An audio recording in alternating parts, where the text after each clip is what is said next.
Hi, everyone. Welcome to today's webinar. Today, we're going to be discussing the power of collaboration for creating meaningful global experiences. My name is Al-Anud Al-Aoun, and I'm Regional Program Manager for the Stevens Initiative based in Abu Dhabi in the United Arab Emirates.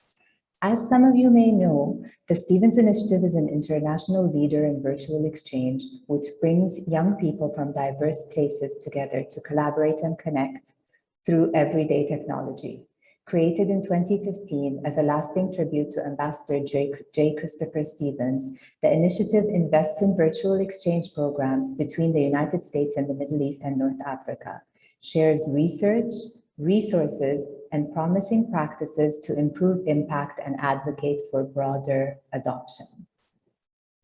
I'm going to ask my lovely speakers who are joining me today to put their cameras on so that we can see them. And I'm going to ask them to briefly introduce themselves. If you'd like to learn more about our lovely panelists today, you can read their full bios on our website, stevensinitiative.org. I'm actually going to start with Dr. Vinod, who is closest to me geographically in Dubai. So please, Dr. Vinod, go ahead. My name is Vinod Pangrecius, and I'm a professor at American University in Dubai. I'm also the chair of Electrical and Computer Engineering Department. Yeah. Thank you. Next, we're going to go to Dr. Amal, who is in Morocco. Please go ahead. Hi, everybody. Thank you for the opportunity to participate to this webinar. My name is Amal Hajij. I'm an ENT doctor and professor of otolaryngology head and neck surgery at Mohammed VI University of Health Sciences in Casablanca, Morocco. Thank you, Amal. And now we're going to go to all the way to Portland, Oregon, to Dr. Salim Mudiamo. Please go ahead. Hello, everyone. Good morning from Portland. I'm very happy to be here. My name is Salim Mudiamo, and I am the Deputy Executive Director of the Office of International Affairs at Portland State University. I oversee our partnerships and our COIL program. Thank you for joining us. We know it's really early now over there. So today we're going to actually focus on a program called Stevens Initiative Connected Classrooms. This program brings virtual exchange experiences to students across Morocco, the United Arab Emirates, and the United States. It supports faculty and post-secondary institution leaders to implement, grow, and sustain their experiences. How we do this is by offering training and capacity building to faculty in the COIL, Collaborative Online International Learning Training Model of Virtual Exchange. And we also work closely with institution leadership to support the growth of virtual exchange at the various campuses in a sustainable manner.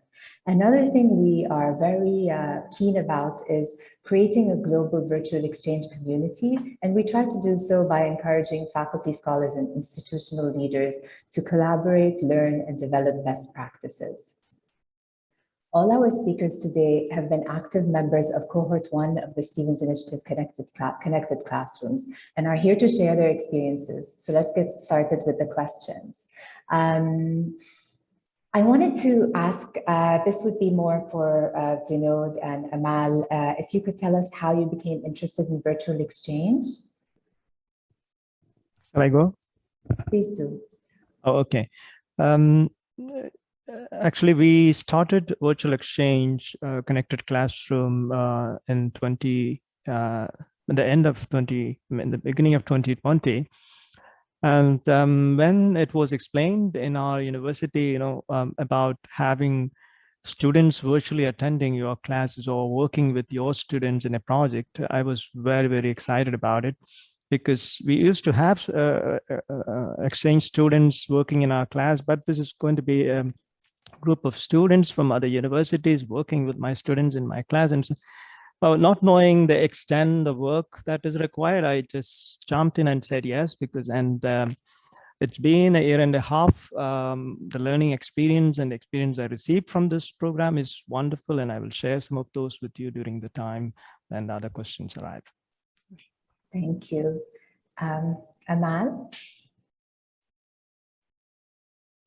So from my experience, so we have at the University Mohammed VI of Health Sciences an innovation center, which is looking for new opportunities for students and professors. So once they were looking for professors to participate to Stevens Initiative collaborative online courses, I took the opportunity right away. And I was very happy to give my students this opportunity to think outside of the box, outside of medical studies, and address some social issues for the benefit of Moroccan and US students as well. Mm-hmm. So can you both tell us what your virtual exchange program was about, and maybe you could share some activities? I believe some people in the audience would like to kind of get an idea of how it works and what were the types of activities that the students were involved in. Yes, I'm working at the University of New Mexico, Professor Romero, and myself in a team. We also have other professors from University of New Mexico and AUD working together.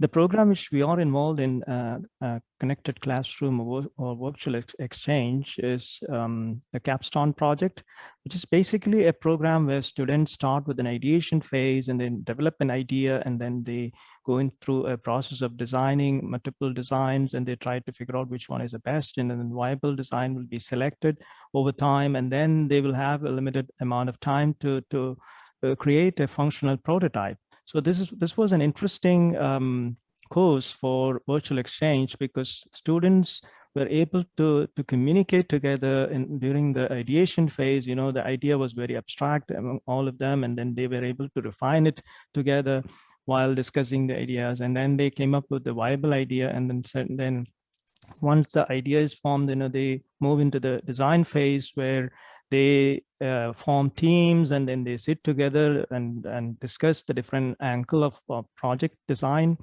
and then the tools they're going to use, and which tool and what and which phase and what phase, and all this will be discussed, and then they come up with a plan to complete the design in a certain period of time. So they also divide the task among themselves, and then they know who is doing what, and then it's going to be a complete teamwork. So they learn not just technical aspects, they learn also the societal impact, you know, the economical impact, and also how this product is going to impact the environment as such. So a lot of different aspects, not just, you know, engineering. People think it's designing machines and providing solution. It's not about that. It's actually a lot of other aspects also involved in it. And then the last pillar we added is a cultural impact. So that was interesting part, because the students from our side, it's in AUD, and the students from the US, when they come together, it's all about the chemistry between them, how fast they make connections and how fast they make friendship, and then the best part evolved out of that. So this was a wonderful experience as far as the project outcomes are concerned, and we actually got the best possible outcomes from this particular initiative. Yes, I can explain few things maybe in the next session. Yes. Wonderful. And Amal, can you tell us about your project? My experience, I was matched with Professor Tian James from Portland State University. She's teaching business at business school, and I'm teaching ear anatomy and ear, nose, and throat diseases at med school. So we looked for a topic that will interest our both students and that will have a social impact, actually. So our project was about the impact of hearing disabilities on employment opportunities and social interactions in the workplace. So it was very interesting for the students who participated to the core, because we actually divided them on global teams. So we call that global teams. Each team looked for causes of hearing disabilities impact on real social problems, looking for some business success stories for these people, looking for also the current laws applied either in Morocco and US, and we find a lot of contrast between the two countries. So they worked together for 6 weeks, and the final project was actually raising awareness about this cause of these people at the workplace, and they ran some social media campaign. They created Instagram page, so it has a real impact. They really appreciated the project, and they worked very hard to have a final project to present at the 6th week. Mm-hmm. So as we can see that both courses are very different. So Amal's partner was doing a business and Amal is in medicine. Vinod and his partner were both doing engineering. Both of them mentioned that there was a cultural aspect as a side product of the actual course that they're teaching. And this is the beauty of virtual exchange and one of the outcomes that we love to see in the students. I know for you, Sally, that you got involved in virtual exchange before Stephen's Initiative Connected Classrooms. Can you tell us a bit about why and what draws you towards virtual exchange, your interest in it? What drove me to virtual exchange was that I'm at a open access institution where very few students travel outside of our area or have the opportunity to go abroad. And I believe in the power of international education, like probably everyone in this meeting. And I got involved in COIL in about 2015 or 16 when it was being piloted at the University of Washington, Bothell. And I immediately saw how it would not only benefit our students, but also benefit our faculty. And I can talk more about that later, but faculty are very hungry for making connections for their work, for their research. We have faculty that need more support in getting durable digital skills. That was starting to come on. So when I work, I come to virtual exchange is not only something that benefits students, but benefits teaching and benefits faculty and really orients us for the future of learning and working together. Thank you, Sally. So just to give the audience a bit more details on how we match the faculty together and what we do to support the faculty in their journey towards implementing virtual exchange programs. So the Stevens Initiative primarily gets the first step is to get interested faculty to fill out matching forms. And these contain specific questions about the faculty, their courses, when they teach their course, and other information to get to know the faculty and kind of their learning outcomes and their teaching styles a bit more. And then we look through them and we try to match, okay, like these courses might not be exactly the same or the same topic, but the faculty seem like they would get along with each other because they have similar teaching styles or they have similar learning outcomes. They teach at the same time. And so that's what the Stevens Initiative does. We match them together, and then we put together a training program which trains the faculty on everything they need to know for virtual exchange, and we try to train them together. So the faculty go into the training together and come out with a syllabus that they're going to teach together when it's time to implement their virtual exchange course. So at this point, I'd like to ask what it's been like to work with your partners, and if you could share like some challenges and lessons learned that you faced while you were working with your partner, also at the very beginning, maybe during the workshop when you're still getting to know each other. So Amal, can you give us a bit, share your experience? Sure. I think I was really lucky to be matched with my partner, Professor Tim James, because I think we have differences, but also we completed each other. So to explain more, for example, I think I consider myself as more flexible. I led students to be more creative in class, while Tien was actually more organized, so it was very helpful in driving the course. We faced, of course, a lot of challenges, especially in terms of time differences, because we ran the course during Ramadan. So during fasting times for my students, and then right before the sunset. So it was very difficult for my students, but they actually adjusted. They worked together outside of the connected class. And also they created some kind of positive energy in each group, friendship. So we didn't face a lot of difficulties. We were afraid from like the language barrier, but it was really from the very first meetings, we didn't feel it anymore. So I was very surprised by how students did great actually during the course, and we learned a lot and they learned a lot. So at the end of the day, challenges will be actually very quickly overcome. That's wonderful. And Vinod? Yes. Actually, I myself and my colleagues were working with University of New Mexico, Professor Romero and Eric, wonderful partners, very hardworking. So we came together in the first week itself, and then we started look into our syllabus. You know that we have a syllabi in our university, and for them they have a different format. So we took the good part of it, and then there are a lot of additional things they do, and then we do some other aspects of engineering. For example, there was a requirement from our sides that students have to come up with a functional prototype at the end of the project or end of the term, and that's being added to their side. And they also do like a lot of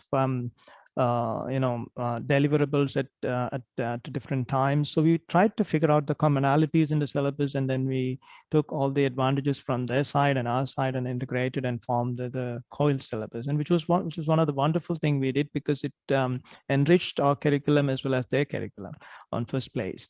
And secondly, it was also good for the students because their learning experience was better, because they knew from that side, from UNM side and our side, students knew what they have to do. And then we also had tracking system for progress in the project, so that like the project being divided into different sections, and the students know who is doing what, and then they come together in the team, they always discuss about it, and then we were able to make every student responsible for what they have to do. So the syllabus, the syllabi and the course made the students, engineering students, to think about their responsibilities towards the project, towards the implementation side, whether it comes to the development of the prototype side, or answering questions regarding the societal impact or environmental impact or economy impact. Because when a product is being developed, they also have to think about how this product is going to impact the society, how it's going to impact the environment around them, whether it's going to be environmental friendly, and also about the economy, whether this product is going to develop the society in a way that the society is going to grow with this or something like that. So, and the last part of it was to introduce the entrepreneurship and innovation side, because our project at AUD, we have a path for students to progress from capstone to a startup, or to become innovation, to become part of the innovation and entrepreneurship center. So we had a set of lessons prepared for that, part of the design thinking process, and this is also being introduced to the other side. So this altogether, I can say the COIL courses enrich the pedagogy as well as the curriculum of both universities, and it helps students to gain a better learning experience, and also gain a better, it ultimately become the best engineers and entrepreneurs or innovators at the end. Yes. Mm-hmm, mm-hmm. Yeah, exactly. So that's the point. One of the major benefits of virtual exchange is to work on those 21st century skills, those global competency skills, and not just the course that they're learning. And we hope that students come out of these courses feeling a bit more well-rounded, if that's a good term to use. At this point, I wanted to let the audience know that if you have any questions, we're going to do a few more questions from the panel here, and then we're going to get to the audience questions. So if you do have any, please put them in the Q&A box at the bottom of your screen, and we'll get to them just after a few questions to our speakers. So Amal and Vinod were both members of our faculty scholars in the Virtual Exchange Stevens Initiative Connected Classrooms. Sally, on the other hand, is a member of the leadership team from Portland State University. And so I wanted to ask you, Sally, if you could share a bit about your role as a member of the leadership team for your university, and also if you can talk a bit about the support that you received from the Stevens Initiative. So give us a bit of information on that. Sure, no, I'd be very happy to.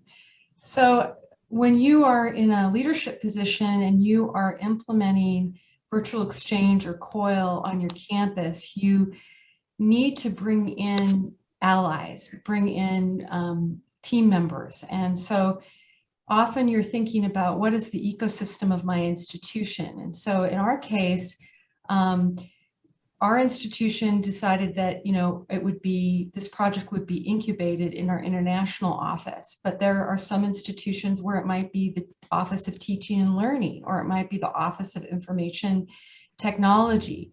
So it's a very wide group of folks. And so we were able to convene a group, what we called COIL champions, made up of faculty who participated in COIL, administrators who were interested in it, course designers, OIT people, and we met regularly to discuss how to best implement this kind of pedagogy in our system, where often in the old days, the online teaching was in one silo and the face-to-face teaching was in another silo, and maybe the international teaching was in another silo. So I think as an administrator, you're constantly thinking about how do I appeal or get the right kind of buy-in from a conglomerate or a group of people that would make this work. So you don't want to go solo. And I think that's where the Stevens Initiative really does excellent support. I mean, they do research, really good research that you can take to your provost or your leadership and say, this is legit. Please help fund somebody part-time, or help me do this work. Or they have resources for faculty who you may not be an expert on online teaching and learning, but they provide a lot of resources. So it's very well curated, researched resources. And then you have people like Alanud who will meet with you on a regular basis and help problem solve. Again, because you're doing often something that's new at your institution. And so you are thinking about ways, how do I communicate well to faculty? How do I communicate to my leadership? How can I make this work? I think the sustainability is probably the biggest issue that administrators face, where we often will get seed money at the beginning, but then the understanding is you will make this fly, when the seed money is gone. So often you are needing to think with the Stevens Initiative folks who work with many institutions to get their ideas and best practices. We call it kind of a brain trust, and that's how I see it. So that's what's been super helpful for me. That's great. Yeah, so we at the Stevens Initiative are keenly aware that most institutions are trying this out for the first time, and they needed to go really well in order to get institutional buy-in. We want the upper leadership of the university to be bought into it, to want it to grow, to want it to be sustainable at the university. We don't want it's not of interest to us to have someone do one virtual exchange course and then that's it, it's over, that doesn't, that's not sustainable. It's not, doesn't give the students enough like touch points with virtual exchange to really get the sense of what it's about. And so we try to support institutions in as much as possible in order to grow it at their institutions. What about Amal and Vinod, if you can say like about the support you received from the Stevens Initiative as being members of the faculty, scholars of Connected Classrooms? Shall I go? Please do. Okay.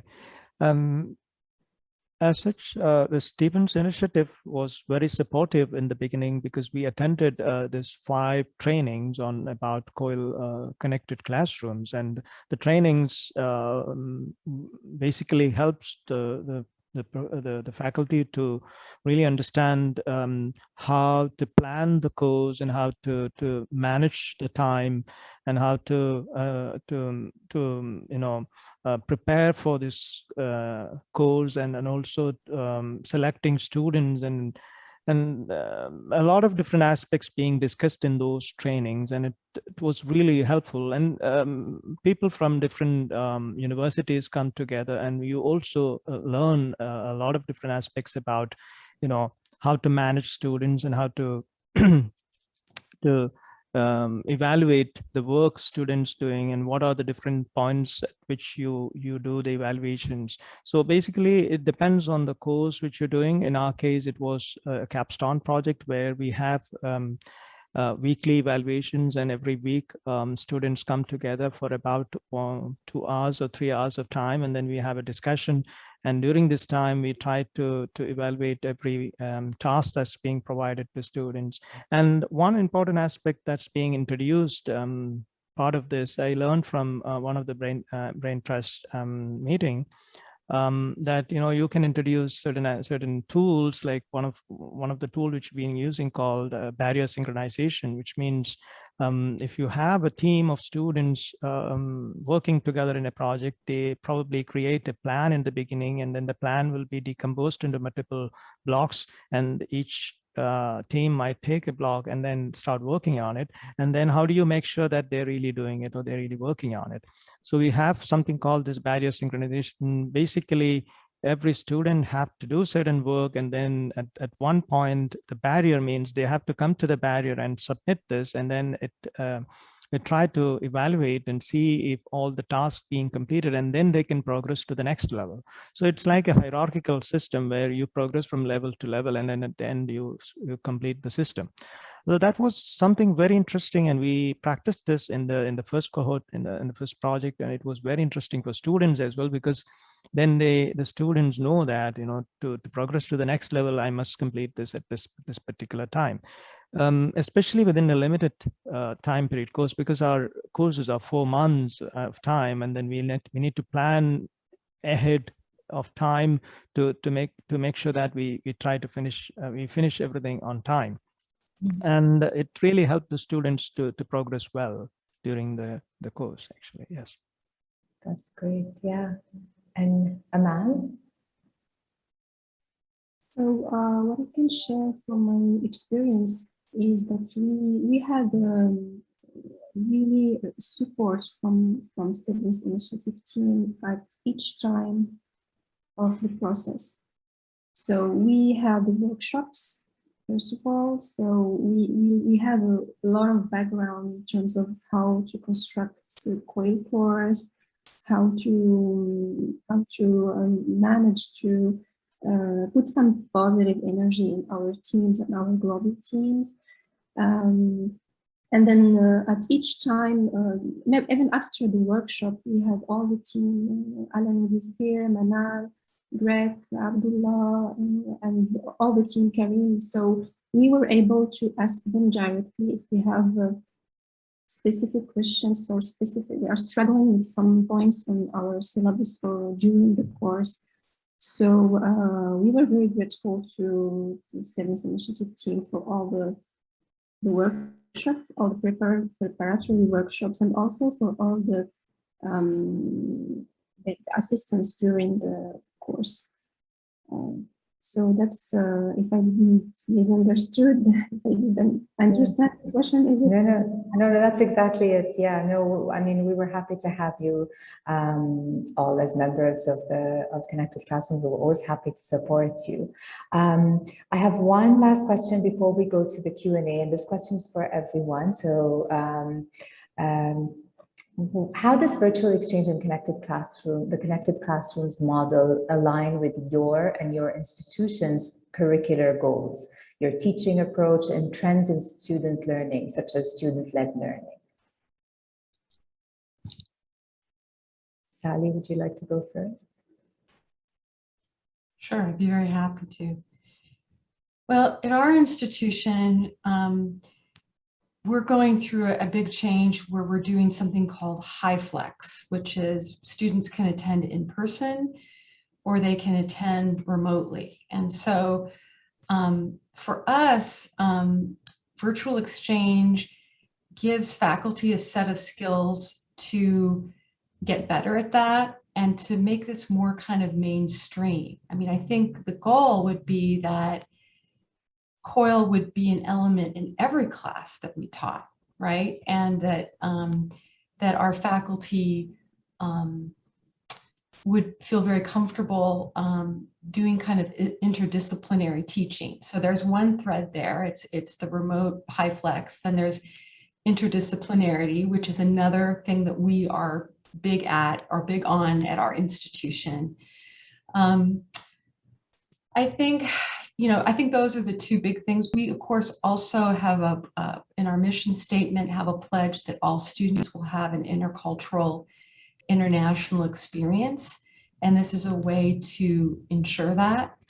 I think that with Black Lives Matter, all of the movements that we're seeing around the world, we're very cognizant of how curriculi could have bias. This is a way of addressing that by having faculty from around the world be part of our teaching. So those are I would say the three big things for us. Mm-hmm. That's great. So do either of you want to answer this if it pertains to you? Vinod, go ahead. Yes, that's a very good question because we received a lot of support from our university. AUD is a fan of Stephen's initiative, for that matter, I can say, because when we started this initiative, international experience is something we value a lot, because we also have we had such programs before, like half program here and half program somewhere else kind of thing. But when we talked about Stephen's initiative, like creating a virtual classroom or connected classroom, some students from our class being part of another class in a totally different continent altogether, like in the US. And so this was something very interesting for a university to give an international exposure to our students. That's something which is very, very valuable as far as engineering education is concerned, and also like other schools value this as well. But for us, we develop technology. And technology, today's technology is obsolete tomorrow. So it's something which is very, very dynamic and fast changing. And to teach students to develop that, and to get another perspective from a different university or a different experience, and that really matters in terms of enriching the curriculum or to provide a better learning experience for our students. And then I value that a lot as far as my courses are concerned, because I feel that the learning methodology we use and the learning methodology they use and the way they learn, the way they perceive the technology, everything get mixed, and then the students students get a better understanding of what we teach in that. Yes. Thank you. Amal, would you like to add anything to that? Well, I think I had a question from the audience. I just answered Yeah, please do. I'll read it out. So we've received some questions from the audience on from our audience today. So there's one specifically for Dr. Amal. What do you mean by enhancing students' positive energy in virtual exchange, mainly in medicine? So I give the example of medical studies because it's a very special field in which every students work individually, work for him or herself. So the COIL course was a really great experience to give the students the opportunity to work on group and then even better on global international group. So the positive energy, we didn't need to put it on our students. It came from them because they were very happy to work on a global project with a social impact. And then they had the friendship, and they had the organized person, the one who ran the agenda. So they actually benefit from each other's. Everyone gives his or her experience, either on how to make some videos or doing research and etc. So the enhancing positive energy comes from a lot of causes, a lot of things, from the topic, from the how the coil is run during the course. So it was a great experience for the students. They were very grateful at the end. Thank you. So we have some really good questions coming in.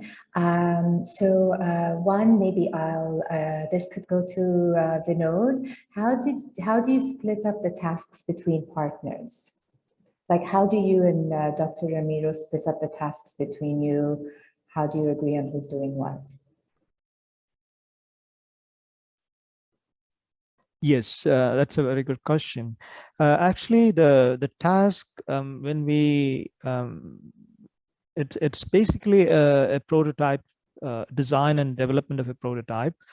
So we start with the ideation phase. So it's basically two parallel programs. The students develop a prototype in our campus, and the same prototype, same system, probably slightly different based on their requirement, will also be developed on their side. And it is not about dividing the task between the university. It's about coming together and developing a product together. So they have on their side, they have a requirement to develop a prototype, and also our side, there is a requirement to develop a functional prototype. So in the COIL courses, what we basically do is we bring the students from UNM and AUD on the same platform, and they discuss about the idea together. And then in the ideation phase, they try to brainstorm and then come up with the viable idea. So this is something that helps the both sides, and that's basically the first task. And the second task, they move into the design phase, where they choose a technology, a component, or a platform which they want to work. And then this is also a combined teamwork which they come together and decide. So it's kind of synchronizing the events on both sides at the same time, and then working in a parallel stream and developing the product, the prototype, also in the parallel form. And in both parallel stream of task and the work they do, they have points to meet together and discuss. So every week they come together. The students normally, once they establish the relationship, the friendship, and the meeting, they then take over the project, and then we step in only when there is a technical discussion is required. Otherwise, the students manage things very well. And what I have seen is it's very enthusiastic and interesting for students to come together in the meeting, because often I've seen students coming to my office, "Professor, we have a meeting tomorrow. We're going to discuss these and these points, and we have these and this data in ours to show them, and they're going to bring some other data points to us, and we will compare them together." So these are kind of activities and tasks they do. So I hope I explained your question. If not, please let me know. I think you I think you answered this correctly. And I mean, it's varied, you know, the activities related to your courses because it's engineering, you know, but then there are other professors teaching other things, the activities will be completely different. But the point being that it's broad and it's flexible. We have a question about STEM now and soft skills. So Amine, see, Sally, if you can respond to this, what are the ways to use virtual exchange in your course to help students develop STEM and soft skills? So, you know, I think because we're speaking about like technical disciplines here, maybe we should talk a bit about the STEM and maybe the humanities and how COIL or virtual exchange can go into that. Yes, so, you know, that goes back to the interdisciplinarity of it. So what we're finding is, I don't know if you've heard of the term, the T-shaped professional. So all of these STEM students are expected to have skills around collaboration, problem solving. And so it's usually something that is baked into a course. There could be a curricular component of it, but often it's about, you know, most people in STEM are going to be working in distributed global virtual teams. And so anything that mimics that for them in the classroom prepares them for employers, you know, that are like Google or Intel. They all want that, you to demonstrate that rather than saying, oh yeah, I could do that, you know, but something that shows that. So that, you know, we have engineering faculty that are interested in COIL for that reason, because they want their engineers or the people who are in these more STEM fields to have that capacity building. You know, on the flip side, you know, there's a whole movement now about digital skills within the humanities and making sure that people who are, you know, artists and dancers and, you know, whatever you name it, have the ability to collaborate using digital tools, create using digital tools. One of my favorite examples is a chemistry professor in, I think, Columbia, collaborating with a dance instructor in Washington State. And they came up with a course together. And so I think, again, there are so many things that you can use this for. It's not for itself. It's to help you achieve something that you couldn't achieve without it. You know, and often it has to do with collaboration, creation of a new product or a new platform. And this is a huge ecosystem of people who are doing this. And so I think if you start looking in your own professional circles, you will find people that are tinkering with this, and maybe you can collaborate with them. I saw another question about how you find partners. That's where the international office or the Stevens Initiative can be super helpful to you. That is an ongoing, it's not a, you know, it's not an instant pot meal, you know, it's not like a dating app. You have to really look, but people have paved the way. And so there are lots of ways to find partners. And anyway, so I'll just leave it at that. Thank you. Thank you. We have another question that says, how do educators in Hong Kong enroll into the Global Exchange Program? And can the Stevens Initiative help us find international partners? So the Stevens Initiative is focused on virtual exchange programs between youth in the United States and the Middle East and North Africa. And so we do not function beyond those regions, which is the US and the MENA region.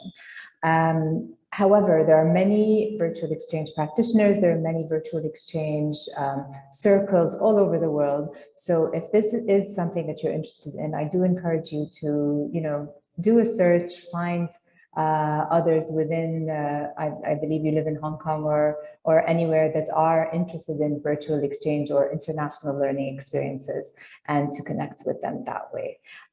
You can also find a lot of resources on virtual exchange on the Stevens Initiative website, which is stevensinitiative.org. So, you know, if this is something that you're interested, please visit our website and go to the resources page where you can see a lot of information on that.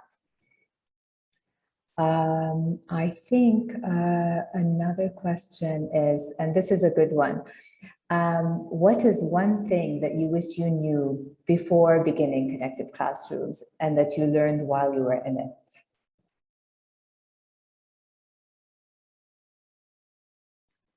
Who would like to go? Can you please repeat that question? What's something that you learned that you didn't know before starting Connected Classrooms and you learned after you were in it? And you wish you knew before you joined?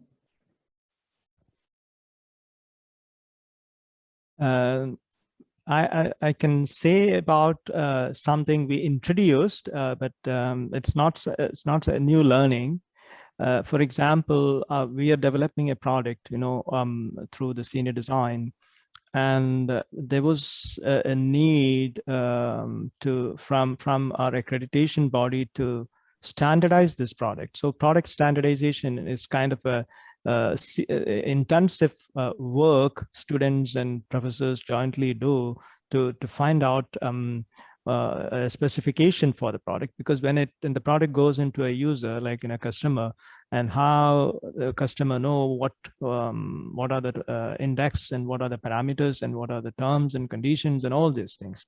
So this was something we came together, we discussed about it, and our partners on the other side, and then we introduced as an item in our project, the Connected Classroom COIL syllabus for students. And it was also interesting for the students because you know, this actually the first step in towards entrepreneurship and innovation. If a team of students interested in continuing the project and continuing to develop the second phase of the product to transform it into a commercial product or commercialization of your idea. So that was a first step. Then you will know how and how you can, and also what are the different parameters you need to be looking at if you want to transform your prototype into a commercial product. So this is something which we learned together and then we introduce, and it's kind of a standard now, and it's something our university also appreciated.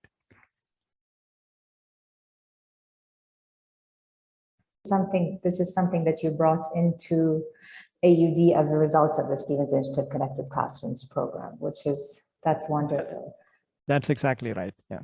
That's great.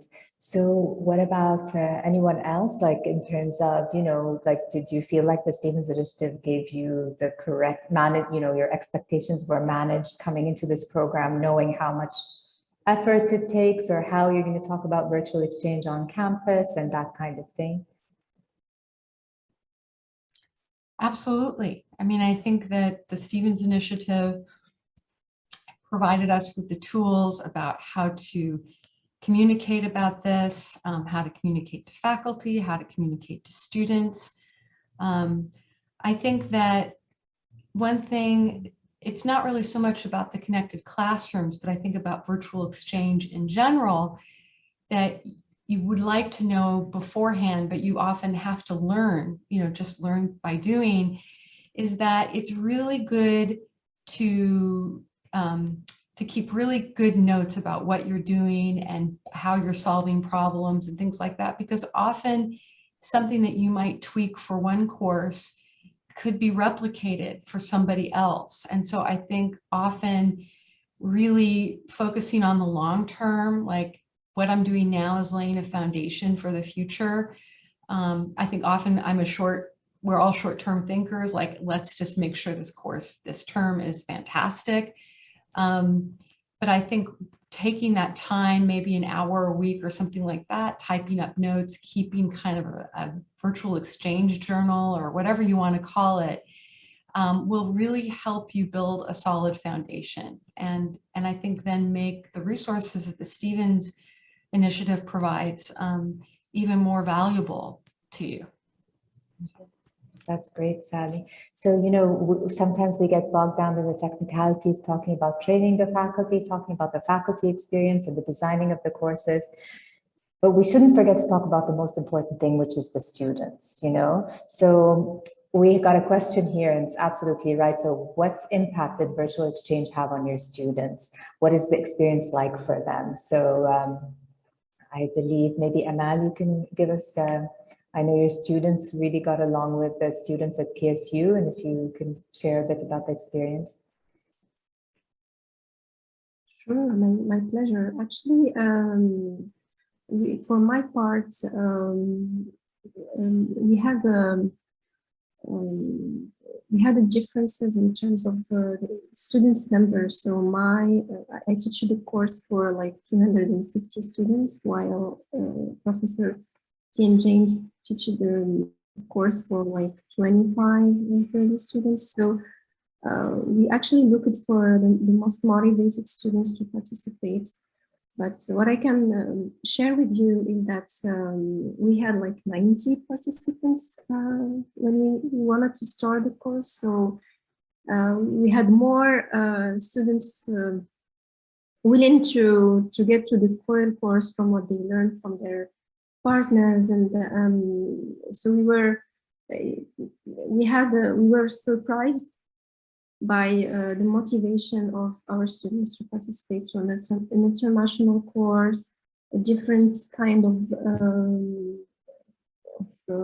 teamwork that they were used to. They had a very positive.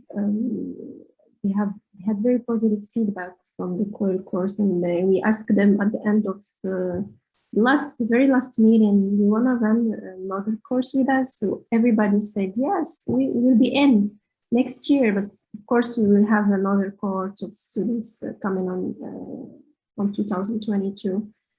I think we grew up all together.